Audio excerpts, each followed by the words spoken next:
Halo, brother sisters. Senang bisa share lagi hari ini. Dan hari ini kita akan bicara tentang bagaimana kita untuk bisa punya pengharapan di dalam Tuhan. Saya berharap kita senantiasa sehat, sama seperti yang dikatakan ayat ini. Saudaraku yang kekasih, aku berdoa. Semoga engkau baik-baik dan sehat-sehat saja dalam segala sesuatu, sama seperti jiwamu baik-baik saja.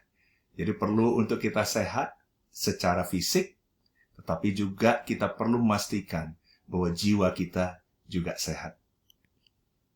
Saya mau tanya hari ini kepada kita semua di sini, how is your hope meter today?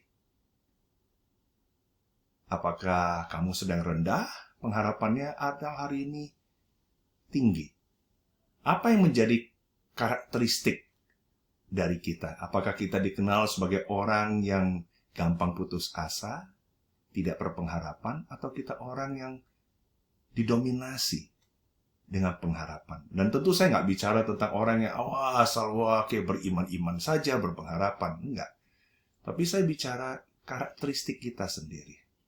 Saya nggak bicara tentang apakah kita pesimistik atau optimistik. Karena pada masa yang seperti sekarang, di mana itu di luar kontrol kita mendengar berita-berita, kita sendiri minta untuk bisa self karantina di rumah kita masing-masing selama 2 minggu, kita nggak tahu berapa lama. Saya mendapatkan orang yang katakan mungkin ini bisa 6 bulan sampai setahun. Ada yang katakan mungkin 4 bulan, kita nggak ada yang tahu. My question pada kita semua di sini adalah, how is your hope meter today? Karena saya percaya hope itu can take us a long way. Makanya sangat penting untuk kita sebagai orang-orang yang percaya, murid-murid Tuhan, kita harus punya hope di dalam Tuhan. Karena itulah yang membedakan apakah kita di sini bisa bertahan 2 minggu, 3 bulan, 1 tahun, 3 tahun. Hope adalah kuncinya. Karena itu saya ingin kita belajar sama-sama hari ini dari firman Tuhan. Sering sekali kita dengar ayat yang katakan Tuhan tidak akan memberikan pencobaan melebihi kemampuan kita. Dan itu Paulus sendiri yang tuliskan kepada jemaat di Korintus. Jadi bayangkan Paulus memberi mereka semangat, bilang, nggak mungkin Tuhan akan memberikan pencobaan melebihi daripada kemampuan kami. Tapi kita lihat di 2 Korintus ini, apa yang Paulus sendiri hadapi. Sebab kami mau, saudara-saudara, supaya kamu tahu akan penderitaan yang kami alami di Asia Kecil. Paulus tidak mau menutupi keadaannya, apa yang dia hadapi, penderitaannya, nggak ada. Dia mau terbuka. Dia nggak mau seperti seorang superhero. Oh, saya kan adalah seorang rasul. Oh, saya kan yang baru aja di buku 1 Korintus 10 ayat 13 saya bilang Tuhan nggak akan memberikan kamu pencobaan melebihi kekuatanmu. Tapi dia sendiri bilang, saya mau kamu tahu. Jadi life harus real. Kita mungkin sekarang lagi nggak nyaman, kita mungkin sekarang lagi anxious, kita mungkin sekarang juga lagi down. It's okay. Beban yang ditanggungkan atas kami adalah begitu besar dan begitu berat. Jadi kalau Paulus bilang ini begitu besar dan begitu berat, dan kita tahu ini Paulus ini orang yang luar biasa sekali, sangat rohani, mengalami begitu banyak kesusahan, dia tetap tegar, tetap move on, dan hal-hal yang terjadi pada dia bukan kesalahan dia, bukan perbuatan dia, tapi ada banyak hal yang tidak fair, banyak hal yang tidak seperti yang dia inginkan, tapi itu terjadi, sangat berat. Sampai dia katakan, sehingga kami telah putus asa juga akan hidup kami. Jadi Paulus sendiri mengalami yang namanya discouragement dan hopelessness. Dia sendiri juga putus asa. Bahkan dia bilang, bahkan kami merasa ini seolah-olah kami telah dijatuhi hukuman mati. Kayaknya udah gak ada no way out, gak ada jalan lagi, dead end. Tapi dia bilang begini, tapi hal itu terjadi. Mengapa ini terjadi? Dia bilang, saya sadar sekarang hal itu terjadi supaya kami jangan menaruh kepercayaan pada diri kami sendiri. Wow. Dia sadar. Karena Paulus adalah orang yang beriman. Paulus adalah orang yang nggak pernah make excuse. Dia adalah orang yang bahkan gurunya Gamaliel bilang, oh jangan. Kalau memang dari Tuhan, ya Tuhan. Dia tetap bahkan mau menganiaya orang Kristen. Dia adalah orang yang man of action. Tapi semua yang dia coba lakukan, semua hal yang dia berusaha, semua yang coba diandalkan, resume dia, kredibilitas dia, kemampuan dia, semua dia coba nggak bisa, sampai dia tahu this is nggak bisa lagi. Kita bisa saja sedang menghadapi situasi seperti itu, di mana biasanya kita dengan kemampuan kita bisa lakukan itu. Atau kadang-kadang kita sendiri merasa stres, ya kita pergi nonton film, kita coba dengan lakukan hal untuk bisa rileks kita bisa tertawa. Tapi ada saat di mana hal itu nggak bisa kita lakukan lagi. Di mana biasa kita coba cari jalan keluar supaya kita bisa lebih rileks, bisa tidak, feeling kita bisa lebih enak. Tapi ada saat-saat di mana itu pun tidak bisa terjadi lagi. Sehingga kita nggak bisa bergantung pada diri kita. Hari ini kita berdoa bersama-sama, seluruh murid seluruh dunia. Kita berpuasa bersama-sama. Mungkin kita lapar. Kita belum makan. Tapi itu puasa sangat bagus. Karena itu membuat kita tidak mengandalkan apa yang biasanya memuaskan kita. Apa yang biasa kita bergantung. Nah, keadaan seperti itu sangat membantu. Tujuannya untuk apa? Dia bilang, sehingga kita nggak bergantung pada diri kita, tapi hanya kepada Allah. Hanya kepada Tuhan. Yang membangkitkan orang-orang mati. Dari kematian yang begitu ngeri. Mati itu mengerikan. Ia telah dan akan menyelamatkan kami. Kepadanya kami menaruh pengharapan kami. Jadi dia bilang, saya sadar kenapa hal itu terjadi. Karena Tuhan tahu persis saya ngalamin itu. Tapi Tuhan mau saya betul-betul belajar untuk nggak bergantung kepada saya lagi. Tapi hanya dan hanya kepada Dia. Dan menaruh pengharapan hanya kepada Dia. Jadi ini kembali seperti yang saya sudah bicarakan sebelumnya. Tuhan mau kita nggak bergantung kepada keakuannya kita. Tapi Dia mau kita bergantung kepada Dia. Dan ada satu hal lagi yang menjadi tantangan kita, yaitu, oke, saya mau bergantung pada Tuhan, tapi berapa lama? Nah, inilah yang membuat kita sering kehilangan hope. Karena masalah waktunya. Berapa lama ini? Dan Paulus memberikan jawaban di sini. Memang betul kematian mengerikan, tapi dia bilang, Tuhan, Yesus, telah already dan akan menyelamatkan kami. Kemudian dia katakan lagi, kepadanya kami menaruh pengharapan kami, bahwa Ia akan menyelamatkan kami lagi. Dia bicara, sekarang kalau kamu bergantung sama Tuhan, saya mau kamu tahu, He is such amazing God. Dia itu solid rock. Dan Dia bukan cuma bicara saja, Dia telah. He already done it. Dia sendiri sudah mengalahkan kematian itu. Tapi bagi kita semua di sini, kita perlu proses waktunya. Dan dalam proses waktu itu, along the journey, trial itu, Dia mau kita belajar bahwa kita nggak lewati journey itu cuma sendiri. Dia mau walk the journey bersama dengan kita. Dan Dia sendiri akan memberikan kekuatan kepada kita. Dia sendiri akan menyertai kita, menghibur kita. Dia sudah lakukan itu, Dia telah lakukan itu. Tapi dalam proses itu, Dia mau kita belajar. Untuk hal yang selama ini mungkin dalam iman kita yang hanya dangkal, sekarang kita bisa menjadi lebih dalam. Wisdom kita yang mungkin selama ini dangkal, bisa menjadi lebih dalam. Karena kalau kita mengalami proses pencobaan ini bersama-sama dengan Dia, dan kamu nggak sendirian, dia bersama-sama dengan Dia. Bukan hanya Dia telah lakukan, Dia sendiri akan menyelamatkan kita lagi. What a hope di dalam Dia, di dalam Tuhan kita. Sebulan yang lalu kita retret dengan pelayan Solusi Region. Kita belajar sama-sama dari buku Habakuk. Habakuk sendiri seorang nabi yang Tuhan gunakan. Tapi pada masa itu, dia merasa Tuhan tidak fair. Mengapa? Karena dia sendiri berusaha berdoa supaya bangsa dia Yehuda bisa akhirnya bebas. Akhirnya bisa tidak tertindas, keluar dari kesusahan. Tapi dia berdoa, dia berusaha, kok malah itu nggak terjadi. Malah sebaliknya, kok malah Tuhan kirim bangsa yang jahat yang namanya Babel atau Babilonia justru datang menindas mereka. Bagaimana mungkin? Dia pikir ini kan Yehuda bangsa pilihan kamu.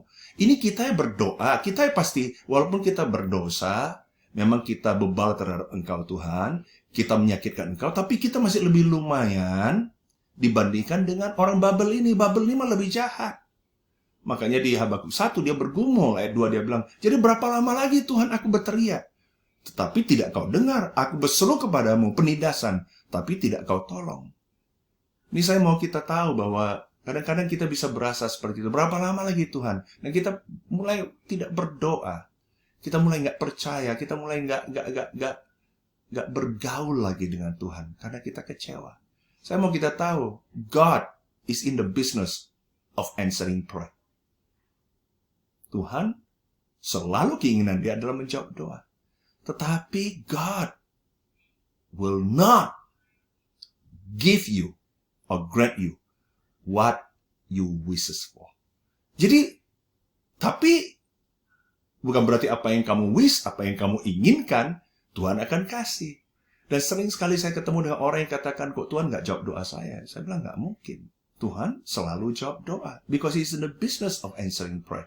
Tapi mungkin dia udah jawab doa, tapi karena kamu selalu lihatnya kepada apa yang kamu inginkan, what you wish, kamu gagal untuk pay attention atau notice, memperhatikan. Sebenarnya Tuhan sudah memberikan orang-orang itu. Sebenarnya Tuhan sudah memberikan kekuatan. Sebenarnya Tuhan sudah memberikan damai itu. Seperti yang kita bahas buku Filipi. Kamu berdoa, Tuhan kasih damai.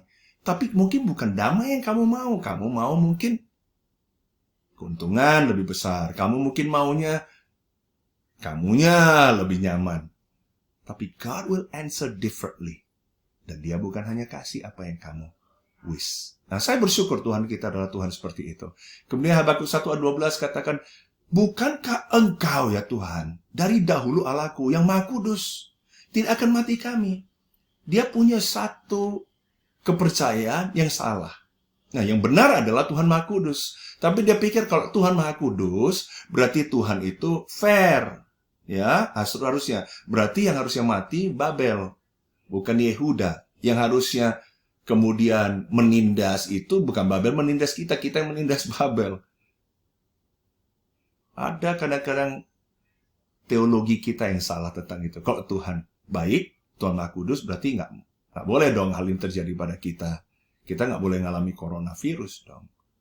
Ini adalah pergumulan daripada Habakuk yang membuat dia kehilangan hope itu karena salah. Kadang-kadang bukan hanya keadaan, tapi pengertian kita tentang Tuhan sendiri bisa membuat kita jadi kehilangan hope itu. Ya Tuhan, telah Kau tetapkan dia untuk menghukumnya. Ya gunung batu, telah Kau tentukan dia untuk menyiksa. Kenapa Tuhan? Kemudian dia bilang, aku mau berdiri di tempat pengintaianku dan berdiri tegak di menara. Aku mau meninjau dan menantikan apa yang akan difirmankannya kepadaku dan apa yang akan dijawabnya atas pengaduanku. Oke, gue akan tunggu. Gue akan berdiri tegak di menara seperti kayak di watchtower. Mau pastikan, oke Tuhan jawab saya. Lalu Tuhan menjawab aku demikian. Tuliskanlah penglihatan itu dan ukirkanlah itu pada loh-loh. Saya mau kamu catat itu, jangan lupa. Supaya orang sambil lalu dapat membacanya. Saya nggak mau kamu sibuk di atas tower itu. Saya mau kamu turun sekarang tulis di dinding supaya orang lewat bahkan bisa tahu. Oke? Sebab penglihatan itu masih menanti saatnya. Jadi Tuhan akan reveal itu. Bahasa Inggrisnya revelation itu akan ada waktunya. Jadi masih menanti saatnya. Itu pasti. Tuhan bilang karena Dia yang tahu. Dia Tuhan, Dia tahu persis. Hingga hari ini. Tapi masih menanti saatnya. Tetapi Ia bersegera menuju kesudahannya dengan tidak menipu. apabila berlambat-lambat, nantikanlah itu. Kalaupun minggu depan nggak terjadi, 2 bulan lagi, 3 bulan lagi masih belum terjadi, apabila berlambat-lambat, tetap nantikanlah itu. Kenapa Tuhan bilang itu? Dia bilang itu karena dia bilang kesudahannya dengan tidak menipu. Tuhan bilang, I will only tell you the truth and not lies. Karena Tuhan sendiri tidak bisa berbohong. Tidak pernah berbohong. Dan dia bilang, saya mau pastikan kepada kamu, ini timingnya belum terjadi, tetapi saya tidak akan pernah berbohong, dan itu pasti akan terjadi, because I will only tell you the truth. Kemudian dia bilang gini, sebab itu sungguh-sungguh akan datang dan tidak akan bertangguh. Tuhan sudah tahu persis apa yang akan dia lakukan, dan pasti akan datang, tidak akan tertunda, dan itu adalah timingnya dia, karena dia tahu persis timingnya. Jadi sekarang tantangan yang dihadapi Habakuk adalah bukan seperti yang dialami Yeremia. Yeremia dia bergumul, ini aku. Tapi begitu dia alihkan kepada Tuhan, dia bisa lihat. Dan dia mulai punya pengharapan. Tantangan di Habakuk ini adalah timingnya, waktunya. Dan Tuhan bilang, saya mau kamu tahu. Saya sendiri telah lakukan, di mana dia sendiri sudah jalankan plannya. Waktu Habakuk 2 ini Tuhan sendiri sudah lakukan. Kita baca di Habakuk 1 bisa kelihatan bagaimana Tuhan jawab. Di ayat 5 dan seterusnya. Tuhan sudah lakukan, tapi Habakuk nggak mau lihat itu. Dan Tuhan bilang bukan hanya telah, tapi dan akan juga. Pasti itu akan terjadi. Akhirnya di Habakuk 3, ini adalah yang akhirnya Habakuk sadar. Sekalipun pohon ara tidak berbunga, pohon anggur tidak berbuah, hasil pohon zaitun mengecewakan, sekalipun ladang-ladang tidak menghasilkan bahan makanan, kambing domba terhalau dari kurungan, dan tidak ada lembu sapi dalam kandang, namun aku akan bersorak-sorak dalam Tuhan. Beria-ria di dalam Allah yang menyelamatkan aku. Allah Tuhanku itu kekuatanku. Ia membuat kakiku seperti kaki rusa. Ia membiarkan aku berjejak di bukit-bukitmu. Dia tahu, yang harusnya menjadi fokus dia bukan hasilnya. Bukan apa yang dia lihat depan mata dia. Bukan 1 minggu dari sekarang ini apa yang dia lihat. Tapi dia fokus kepada karakter sifat Tuhan. Kepada dia fokus. Dan bukan hanya itu. Dia tahu bahwa Tuhan telah memberikan kekuatan kepada dia. Tuhan selama ini telah mengangkat dan menyertai dia. Dan bukan hanya telah, Tuhan sendiri juga akan senantiasa menjadi kekuatan dan akan menyertai dia. Saya mau tutup dengan satu cerita favorit saya, yaitu ketika 3 anak muda Yahudi, Ibrani, yang betul-betul mau dimasukkan ke dalam dapur api oleh Raja Nebukadnezar yang terkenal jahat. Dan ketiga mereka tetap tidak mau menyembah Raja, dan ini adalah kata-kata mereka. If we are thrown into the blazing furnace, the God we serve is able to save us from it. Karena mereka percaya, mereka tahu Tuhan itu telah lakukan itu pada mereka. And He will rescue us from your hand, O King.